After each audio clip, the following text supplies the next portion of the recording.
All right. Well, without further ado, let's go ahead. Why don't we just bring on our next guest since we're ready to roll here? All right. And we've got with us our second guest today on Tremors Live, not to be confused with one of the three Tremors, which our next guest is one of. And he's here to talk about his other band, Death Dealer, lead vocalist, Mr. Sean Peck. What's going on, Sean? How you doing? Thanks for coming on with us. Everything sucks.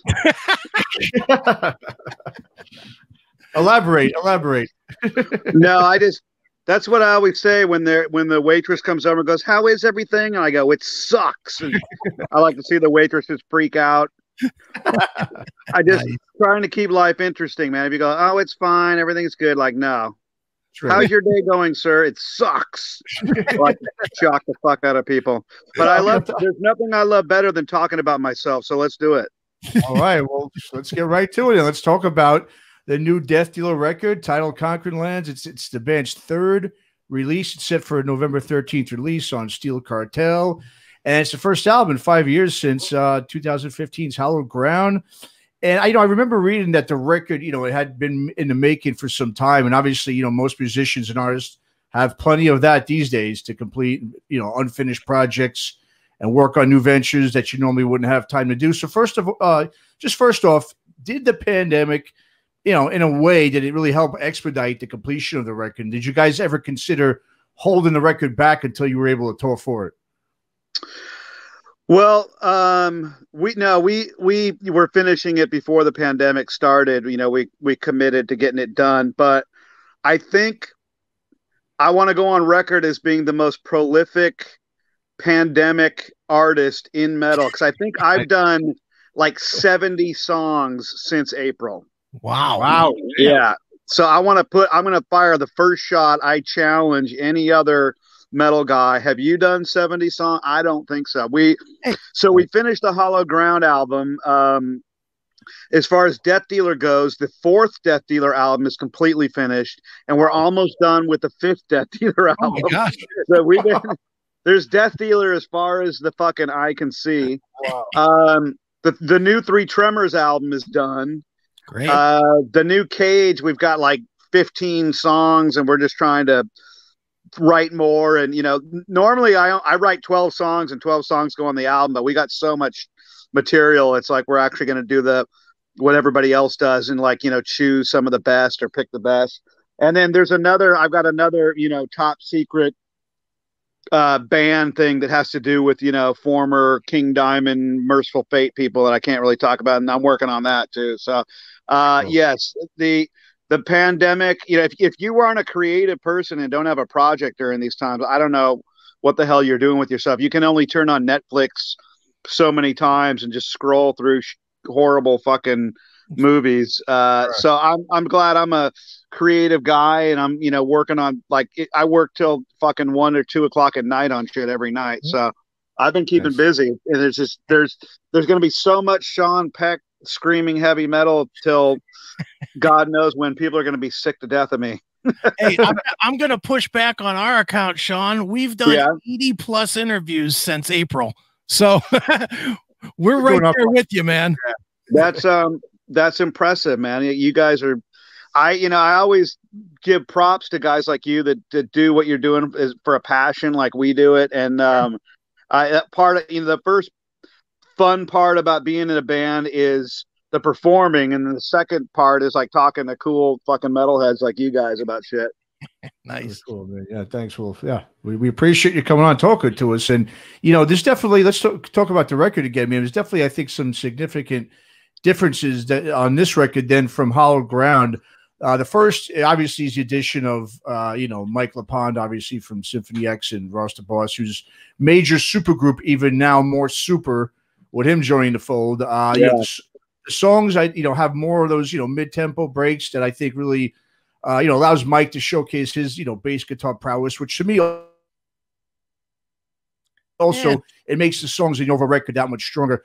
Talk a bit about what Mike brought to the table on this release that may have been missing, maybe in the first two records. And was he supposed to be involved all along with this record, or was it because he had the free time and he wasn't out on tour with Symphony X and all the other gazillion bands that he's in?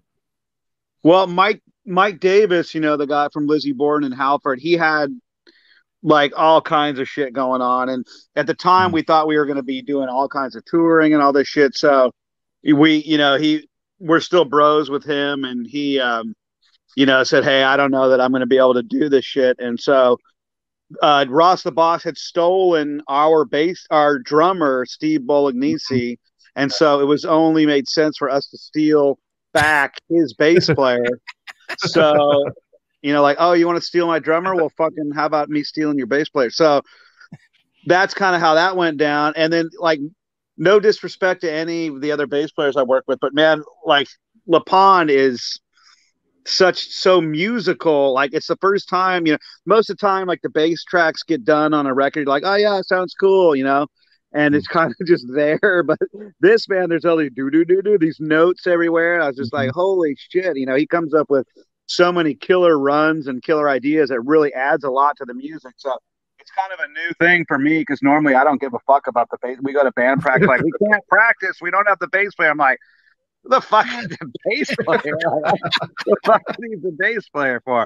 So I look forward to getting on stage with them and, fucking looking in his eye and just going, fuck yeah, dude, let's fucking do it.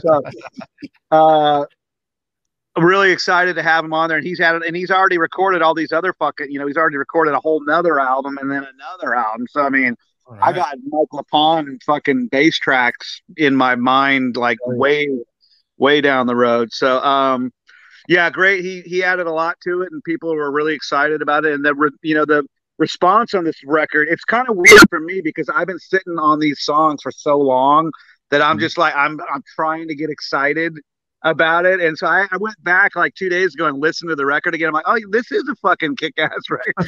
Because I'm so into Death Dealer 4 and 5 right now.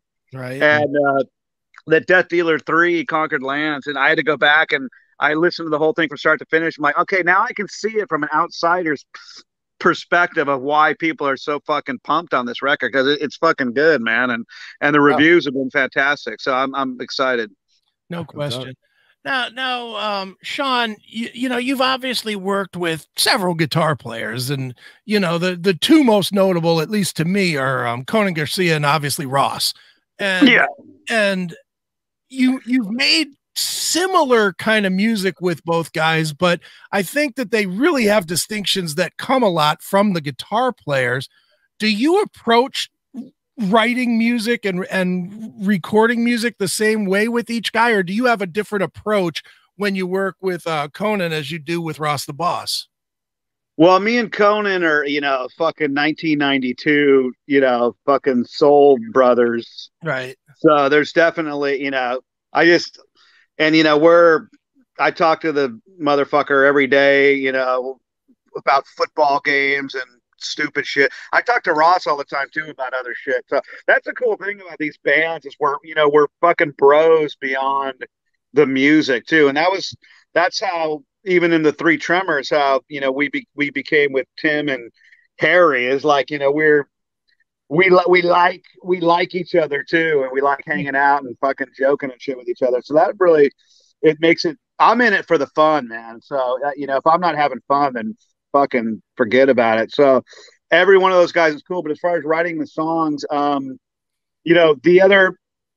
basically the way Death Dealer goes down is me and Stu Marshall, and Stu Marshall and myself do a lot of the heavy lifting when it comes to writing the songs, and then Ross comes in and adds his sage fucking wisdom and throws a fucking riff and the lead here and there, and occasionally he'll pull a full song down. But the three of us will get on a Skype session for like 2 straight hours. Okay. So it's like a jam. It's like being in the same room. Stu's in Australia, Ross in New York, I'm in San Diego, and they got their guitars, and we're just going, okay, yeah, now play that part again. And then I'll go, oh, and then Stu will lay it down right in the computer as we're having the jam. So we get a whole killer sounding demo, like right out of the bat. And then I'll record it. And the funny thing is, when I record all these songs with my vocals, the final, like all those songs you heard on Conquered Lands, that singing that you hear on the album is the first time I've ever sang the song. Like the first time I ever sing the song is the final recording, which is, I don't know if how everybody else does it, but that's how I do it. Like, what, you know, I think a scratch track is just a waste of fucking time. You know, I'm like, fuck it. I'm laying it down, you know, permanent. I don't want to come back and I don't need to re-sing this. This is as good as it's going to get. And, we've, you know, with both the guys, we've created a really insane bond. And then the other two guitar players would be Hank Sherman and Michael Denner. Right. And, you know, I only did 12 songs with those guys, but fuck, they were 12 incredible tracks. And it's a shame that, you know, at least Hank Sherman's not going to be, I was the perfect fucking writing partner for him, but we shall see. Yeah. Well, and you know, that's a unique project because you know, that one seemed like it had some real legs to do something, you know, on the bigger level. And then obviously then, you know, he went back to King Diamond, which, you know, I get it, you know, in the business piece of it, you know, I get going back and working with King, but, you know, is that frustrating for you? Because I know you, I've known you for how long? I don't know, 10 years or whatever. You're a passionate fucking guy when it comes to this stuff. You know, when you write and you release, you're passionate toward it. You're not just one of these guys that's like, okay, I can sing. I'll shit out an album and move on. I know you put your heart into that, and then to have it just kind of disappear like that had to drive you nuts, no? Yes, you know, in the middle of that whole Denner Sherman thing, those two guys got in a fight, man, and like me and the bass player were sitting there having dinner with them, and we just heard them going in Danish, like, blah, blah, blah, blah, blah. We're like, wait, what the fuck is going on right now? Like, and we heard it like, what is that? Sherman? We're like, what the fuck? And then like they broke up, and me and the bass player were like, fuck, dude, what the fuck just happened? And then they got, you know, we got back together and played a bunch of cool shit, but you know, who knows? Like I said, I've got something else in the works in that realm of, you know, in that family of things. So they'll be, you know, salvaging what we had done in the past. But, you know, it's kind of ugly between Hank Sherman and Michael Denner right now. You know, he was supposed to be part of the Merciful Fate reunion, and King Diamond wanted to fuck him over, and it's like a fucking Judas and Jesus. It's not cool. So I'm on Team Denner as far as that goes, because I think it's but everybody that saw the reunion was like, where the fuck is Michael Denner? And they just tried to sweep it under the rug. Like it was nothing. So I call it Merciful Fake, Fake. Nice. Along with many others. I'm not alone in this. Yeah. Well, I noticed, Sean, you and Stu, you did something unique that I haven't seen before. You both conducted a live stream writing session at one point. Yeah. Which I thought was real interesting, man. Talk a bit about that, and how did you guys come up with the idea, and how was that experience overall doing that? That was cool, man, because we did like 2 hours. Wow, and, you know, we held on to a lot of people that sat through that whole fucking thing. And, you know, it's funny. We were laughing and, you know, making jokes. We came up with a killer track that's going to be on the 5th Death Dealer album. And, we should do it again because, I mean, can you imagine if Judas Priest said, hey, we're going to do a live stream and we're going to work on some new songs? Oh, fuck, I'd watch that for 12 straight hours, you know? Sure, man. So I thought it was a cool idea, and we should probably do it again because it was, you know, it was fun and creative, and that's just kind of how we do it. We just trade ideas, and Stu's, you know, really good at coming up with stuff, and I come up with a lot of stuff too. I'll record a full verse, chorus, pre-chorus of vocals and send it over, and with an idea for some guitar. So I did that with Hank Sherman too. Like I you know, the song Masters of Evil, Pentagram and the Cross, those were all me, you know, from the start. So that was cool, and I look forward to doing that again. So I think people really liked it. Yeah, very cool. You know, one of my other favorite things about the album, other than the music that's on there, is the Egyptian themed 3D lenticular print cover art that you did not just for the record, but obviously for each track as well. I read it was on each track. You have it, which is also, he was done by Dusan Markovic, who's, I know he's worked with you in the past with the 3 Tremors record. And he's a whore. He fucking does everybody now. He's a fucking whore. Dusan, if you're listening, stop doing everyone's artwork. Well, the thing is, anyone who's interested in it, I mean, they should go to his website and check out, not just about the designs that he's got, but really just he goes through the process of how he really works his magic on there.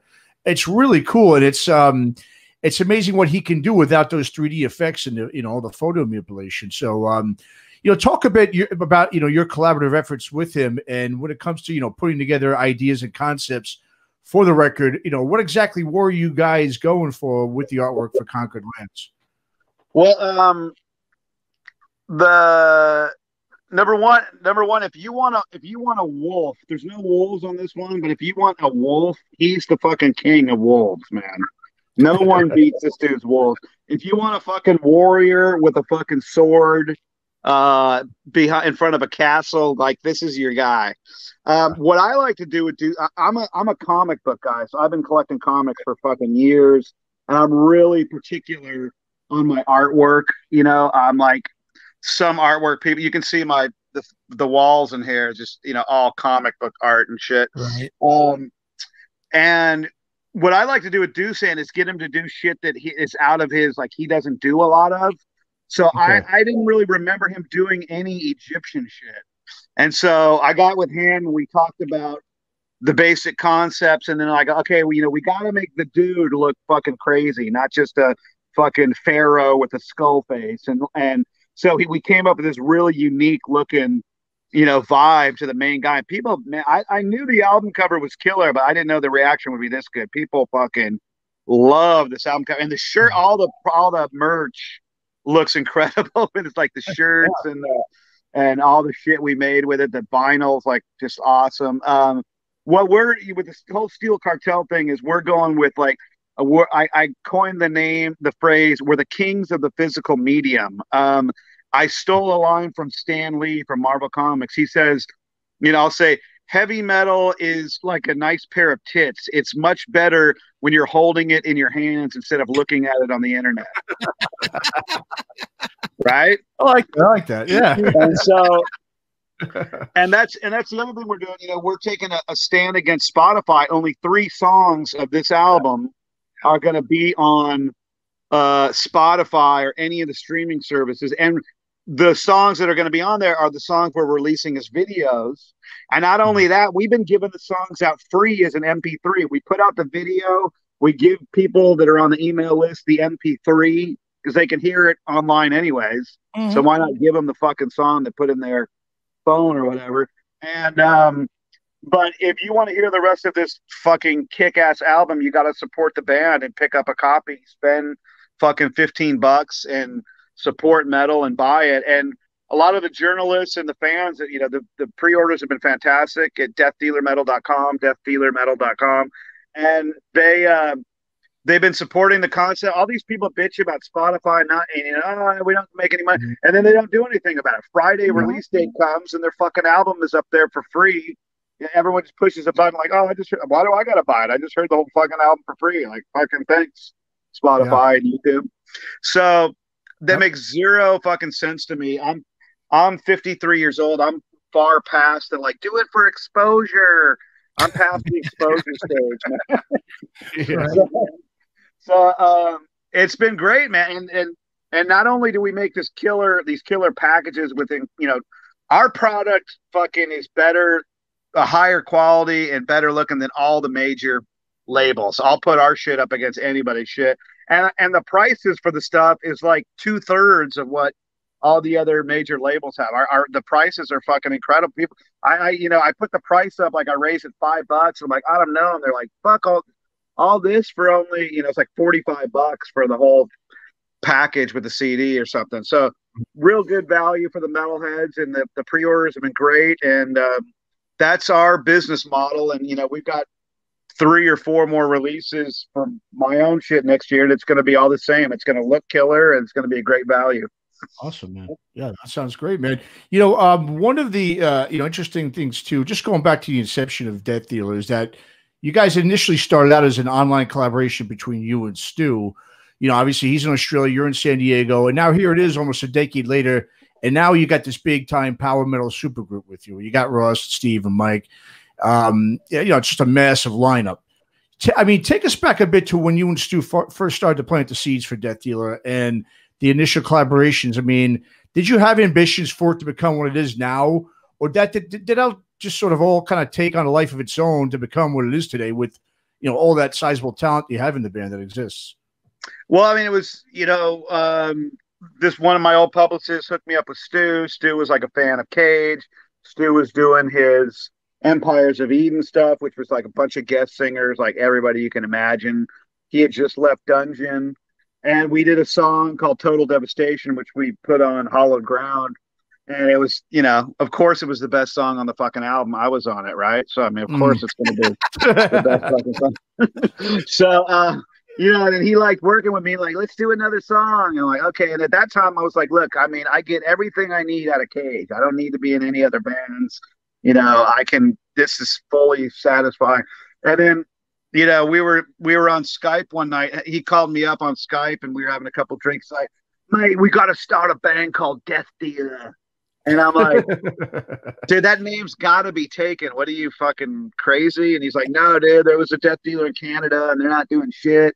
So I punched up the trademark research and the trademark was available. I'm like, holy shit. And, you know, and so we were just like joking, like, well, who could we get? You know, we need to surround ourselves with as many famous people as we can. Like, it was like KK Downing. And we're like, fuck, okay. I'm like, yeah, I'll reach out to him. Like, there's no way he's going to fucking do it. But who else? And this dude's like, you know, he's a huge Manowar fan. Like, Ross the Boss. I'm like, well, I talked to Ross, you know, online. So, yeah, maybe. At first, it was like, what drummer can we get? And we go, oh, let's get Rhino for Manowar. So I like, as we're fucking around, like making a fantasy football lineup of metal, of a metal band, I messaged Rhino and go, dude, we're doing this band and we need a drummer. And he's like, okay, yeah, I'm in. I was like, oh, fuck. And then we're like, well, what bass player, like, would anybody even give a fuck about? Like, a bass players, again, like, no one gives a fuck. And yeah, we go, well, what about Mike Davis? You know, Halford and fucking, you know, Lizzie Borden, he's right there in LA. And so I messaged Mike right there. I go, fuck it, let me hit him up. And he's like, yeah, dude, I'll do it. And so me and Stu were just laughing. We're just like literally in real time asking people to be in our band. And then I messaged Ross and I go, Rhino's in it and Mike Davis from Halford, and Ross is like, I'm in. And then me and Stu are just like, holy shit, dude. We have this fucking Facebook Messenger band. Well, I guess we need to write some songs. And then we wrote some songs. Everybody flew out to my pad. We played like 4 shows, like Mexico, LA. We made 3 shows, maybe Mexico, LA, and San Diego. Had a great time. Crowd loved it. And then like a few months later, we did 10 arena shows. I mean, like, skip to the front of the line. Wow. Opening for the Metal All-Stars. And that video we just put out, Running with the Wolves, has footage from there where it was just, you know, fucking 5 or 10,000 every night going off, and no one knew who the fuck we were at all. But you know, they loved it, man. They just went ape shit. And so we were just like, dude, you know, this is working. We're playing this shit cold, and they love it. And then we did another headlining tour in Europe, and then everyone got busy doing their own shit. And then, you know, now we came back around to finish this third record. And so we're all, you know, geeked up about Death Dealer because not only do we have Conquered Lands, but we got 2 more. So, you know, we're just like everybody else, ready to put this battle station into operation live one day. Does that mean that I'm going to have to wait another 5 years for another Cage record? No, dude, I told you the Cage is. Well, you said it's fun, but you're in Death Dealer mode. No, I mean, the Cage is coming out next year for sure. We're working on Cage every fucking night. I was just over at Conan's house and we were talking about the 15 tracks, how to make them better and inject more heavy metal steroids into those tracks, like I like to say. So yeah, there's a Cage. We got to make sure the Cage is good though. Like, I was nervous about the last record and everybody loved it, but so we got some really good shit though. So it's looking good for the Cage, but definitely 2021 Cage 100%. Dude, if you were worried about Ancient Evil, you worry about Nonsense, because that record fucking slams. Yeah, I know, man. I was just like, now when I'm like, I don't know, man. I think maybe this is going to take time to grow on people. And all the reviews were coming out killer. I'm like, fuck, man. They were liking this out of the gate. That was the one.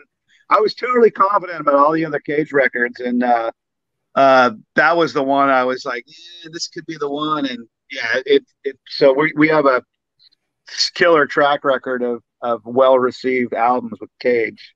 No question. Yeah. Well, Sean, one of the things, I mean, it's no secret you sing in like 930,000 projects and bands. It seems like every time I turn around, you're singing on something. And as well as I do, a lot of your contemporaries that started out as singers sound like shit now. They just sound bad. And you still have every bit the power you had when you started, or at least when you started nationally. Why is it that what don't they know that that you've been able to keep the voice right? It's all that pussy I've been eating. I told you, just like the movie Rockstar. You just got to keep eating that pussy. That's the trick, I guess. Okay. Ask a dumb question, get a dumb answer. Do you have any tips for singers? The thing to me is like, none of the fucking throat sprays and the fucking lozenges and all that shit. None of that ever touches your vocal cords, and none of it does a goddamn thing. Like, it's all a mind game, man. And so I just learned, because I've had to sing through the last Tremor show. Like, I pulled a rib like 4th song in, felt like someone shot me in the in the side of my body with a shotgun. I was just like, I thought my appendix burst or something.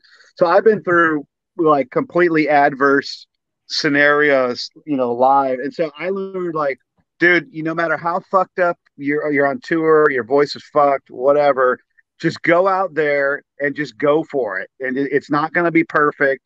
Just, don't freaking overthink it. And whatever's going to come out, comes out. Some of it might sound like shit, but there'll probably be enough good moments where, it'll be good enough that you'll make the crowd happy. So my recommendations to people is, like, all I do is sleep and water, and that's all you need. All this other fucking shit is a joke. Now, one thing that's we always talk about that's interesting is, like, so the 3 Tremors, Harry and me, and let's see, Ripper, me, Harry, Halford, Dio, all of us have one thing in common, is as we don't warm up.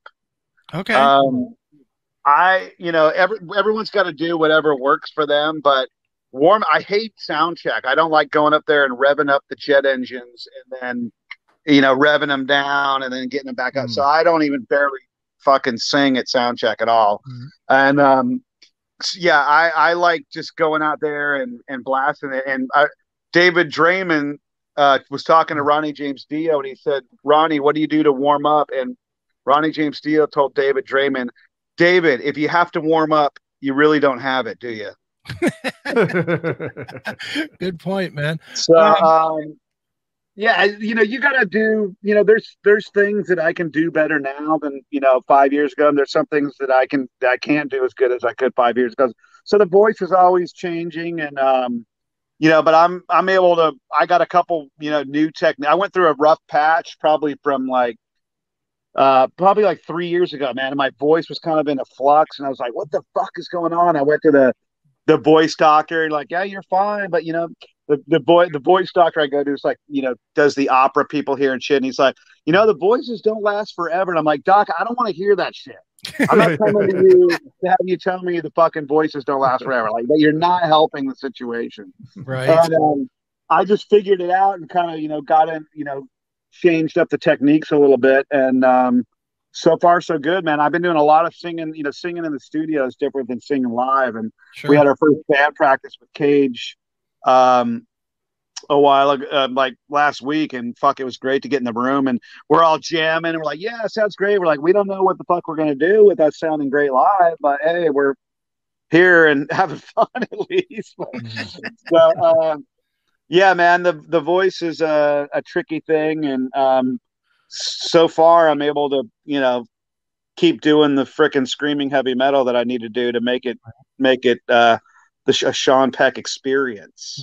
No doubt. And if the voice ever does go, you've got Tony Webster waiting in the wings to take your spot, man. Tony, yes, he can sing. I don't know if he can quite hit. I don't know if he can quite hit some of the notes that we're talking about, but I love Tony. Me and him are me and him go back and forth on the Chargers all the time. I know. I see it all the time on Facebook. You and he's a good friend of mine too. And I see it all the time with you two just throwing barbs at each other. I'm like, yeah. Yeah, I just did a Charger video. I think I got a new gig of doing these videos like right after the game. It's pretty funny. Check it out on YouTube Steel Cartel channel. I amused myself at least. Very cool, man. Awesome. Well, Sean, obviously, man, the project right now, even though you're past it, the rest of us are still stuck on it. It's Conquered Lands. It's brand new Death Dealer. It is a fantastic record. If you like power metal, it'll be in your player for the next year. So go get it. It's got a little bit of everything though. It's got the thrash, the power, the painkiller stuff, the mid-tempo headbangers. Now, before we go, I wanted to talk about the ballad on this record, though. Oh, go ahead. Okay, yeah. The ballad 22 Gone. Now, most ballads are the ones you just skip and you're like, and you just fucking skip the thing. But man, all the press it's called 22 Gone. It's about 22 American soldiers commit suicide every day, supposedly it's a statistic, which was like fucking mind blowing to even think about that. So Stu sent me this acoustical piece, and I'm like, what is the most depressing thing? I've never written a depressing song. Sure. And like, this will be a fun challenge. Let's write a song that'll have people hanging themselves from a ceiling fan by the time it's over. and yeah, Ross loves it, and he calls it the most depressing song in heavy metal history.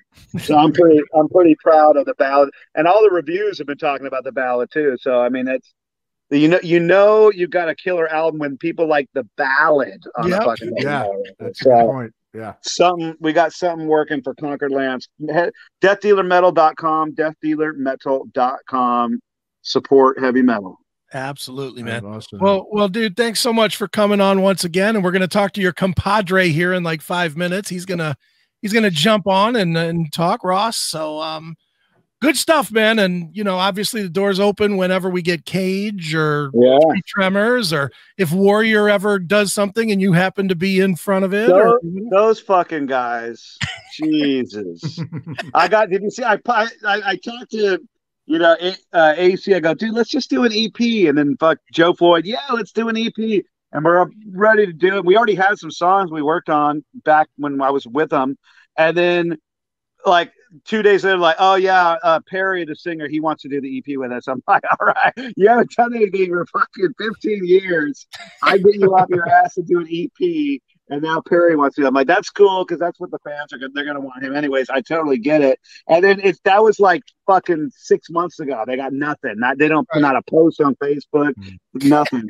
Those guys, I love them, but they're fucking lazy, and they can't put a riff on a recording. So don't hold your breath for the Warrior thing. If I was in charge, we'd have like 2 albums done by now. But we'll see when the Warrior, and we posted that, and like there was like 1,000 people going, fuck yeah, Warrior. People were so pumped on it. Nice. And now there's nothing. So all right, good talking to you guys. I'll let Rob come in.